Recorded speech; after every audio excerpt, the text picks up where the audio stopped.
اهلا بيكم، ازيكم عاملين ايه؟ معاكم رنا كمال. انا النهارده جايه لكم بوصفه رول الفراخ باللحمه والجبن. تعالوا نشوف الوصفه الحلوه قوي دي بتتكون من ايه وازاي هنعملها سوا. وما تنسيش لو عجبك الفيديو تعملي لي لايك وتشتركي في القناه وتفعلي زر الجرس علشان اي فيديو جديد انا بعمله تكوني انتي اول واحده بتشوفيه. يلا تعالوا معايا.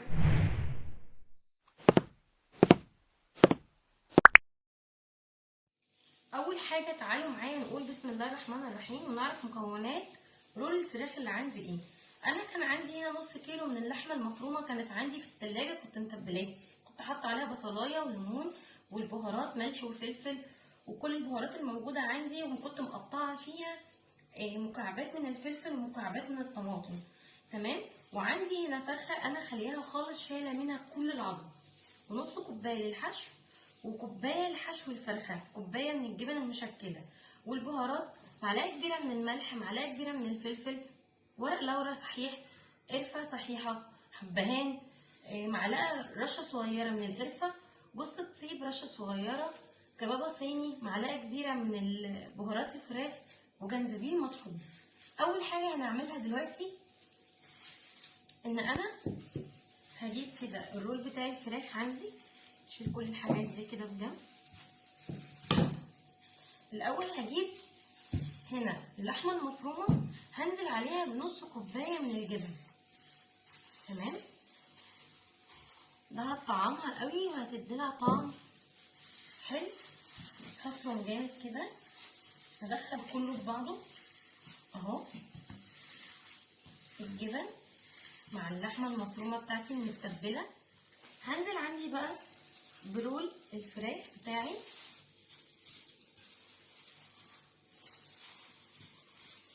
انا هنا جبت الفراخ خليتها خالص، شلت منها كل العظم اللي موجود عندي بالشكل ده كده اهو.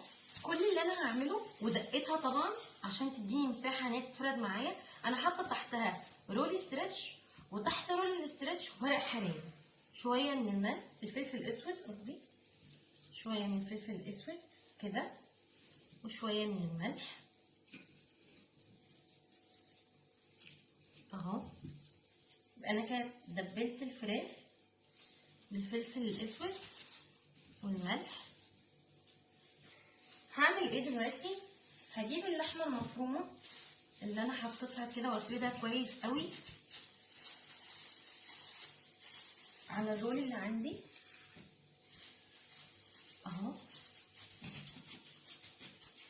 وافضل اضغط جامد بحيث ان الرول كله يبقى متشبع باللحمه المفرومه اهو.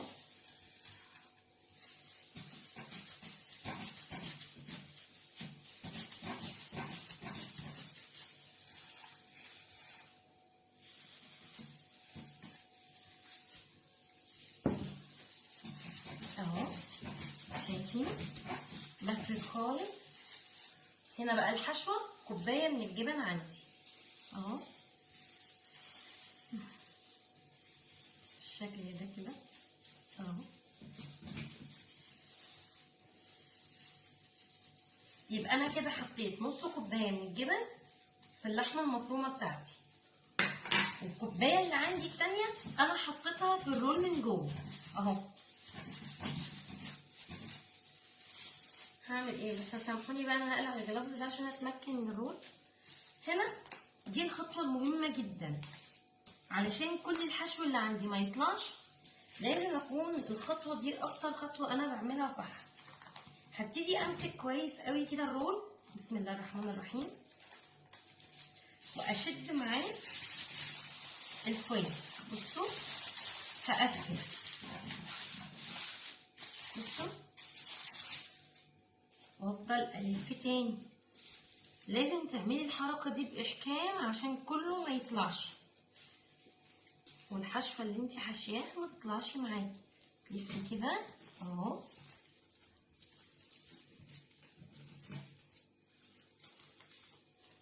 بصوا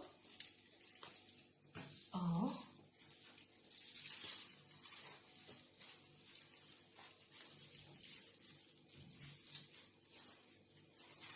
من الناحيه التانيه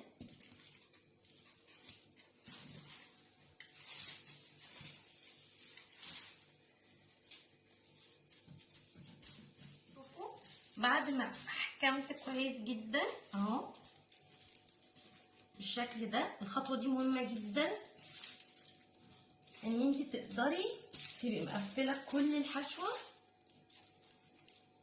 كده اهو، عشان لما تيجي تسويها الحشوه ما تطلعش.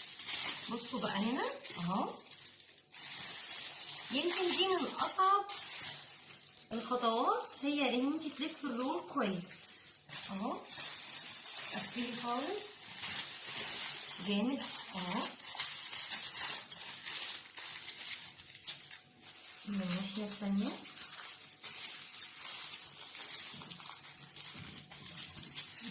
قفلي خالص تاني اهو.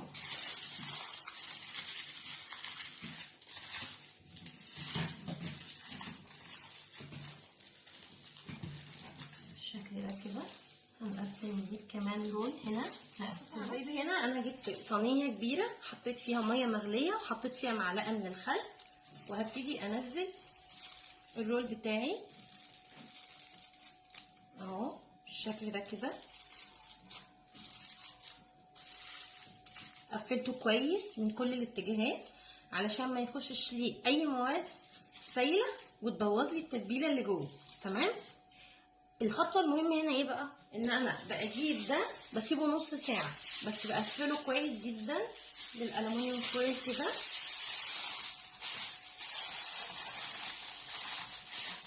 بالشكل ده كده اهو. وهبتدي اعمل له اخرام صغيره اهو. تمام. هحسب بالظبط نص ساعه وارجع اشوف.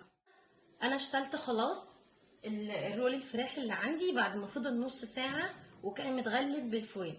هنا جبت ميه تاني وحطيت فيها شرايح من البصل مع البهارات اللي انا كانت عندي، ملح وفلفل ورق لورا وحبهان والكلام ده كله. هبتدي انزل عليهم الرول بتاعي. هنا خلاص بعد ما اديته نص ساعه في الميه المغليه على النار بالفويل وقفلت، رجعت اشتلت من عليه ورق الفويل خالص وحطيت فيه ميه مغليه بكل البهارات اللي عندي ب4/4 من البصل، شلتها وسبتها نص ساعه تانيين. دلوقتي بقى انا هدخلها الفرن تاخد لون. انا هنا هدهنها بس دهنه بسيطه بالكاتشب اهو.